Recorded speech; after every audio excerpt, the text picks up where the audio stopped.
Hey, so this is the second part of the quadratic formula notes. Should be starting off with number 4. So the thing I see about number 4 is the 25 is on the right side. I don't want that. We always want a 0 on the right side. So I'm going to go ahead and move it over. And when I move it over, it becomes a negative 25 because it changes signs. Okay.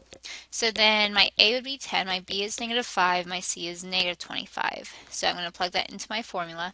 So the opposite of B, well, if B was negative 5, opposite of negative 5 is positive 5, plus or minus the square root of B squared, so negative 5 squared is 25, minus 4 times A, which is 10, times C, which is negative 25.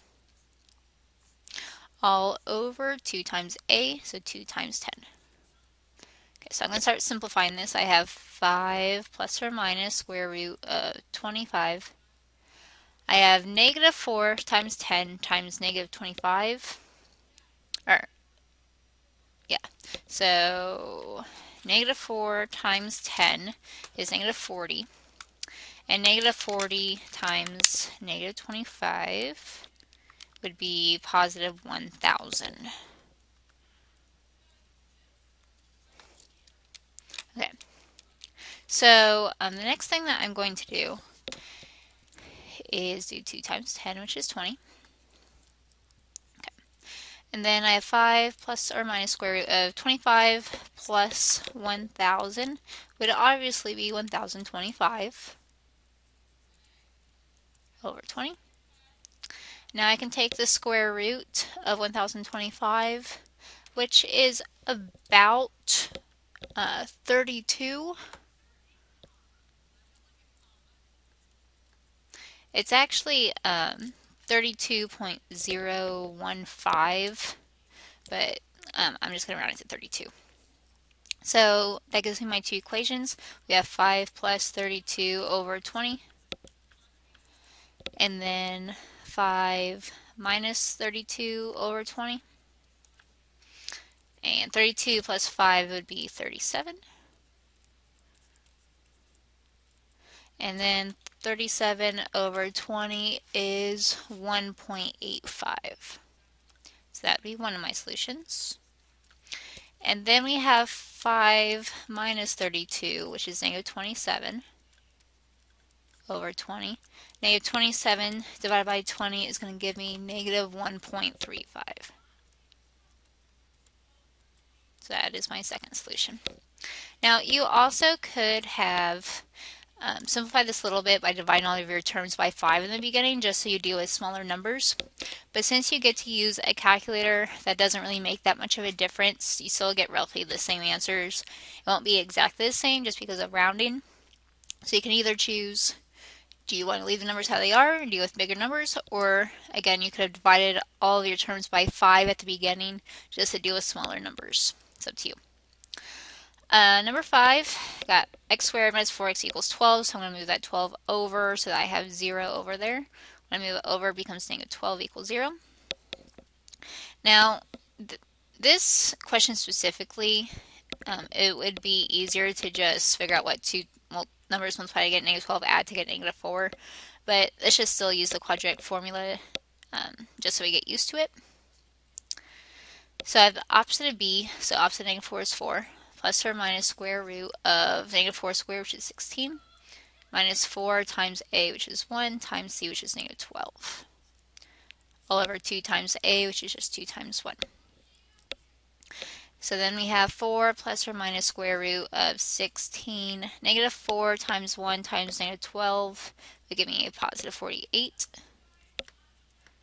All over 2 times 1, which is 2.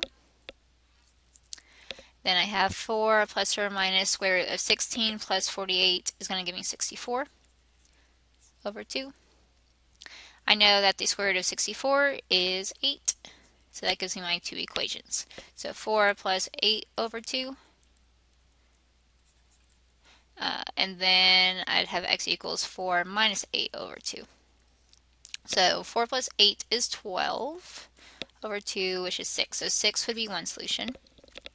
Then the equation on the right, 4 minus 8 is negative 4 over 2, which is negative 2. So negative 2 is another solution. Okay, last one, number 6. Again, I don't want this 4 over here, so I'm going to move it over to the other side. And then go ahead and plug my numbers in. So opposite of b, so I have 8 plus or minus square root of 8 squared, so 64, minus, well, let's think, okay, 4 times a, which is 5, times c, which is negative 4, all over 2 times a, so 2 times 5. So we get 8 plus or minus square root of 64. Negative 4 times 5 times negative 4 is going to give me a positive 80. 2 times 5 is 10. Then I'm going to do 64 plus 80 under the square root symbol to give me 144 over 10. And I know square root of 144 is 12, so I get 8 plus or minus 12 over 10. So one equation would be 8 plus 12 over 10. My other equation would be 8 minus 12 over 10. Solve the equation on the left. 8 plus 12 is 20. 20 over 10 is 2, so 2 is one solution. Then on the right, 8 minus 12 is negative 4. Negative 4 over 10 would give me negative 2/5 as my second solution. So if you get a fraction, that's okay. You can just reduce it. So we looked at some different problems here.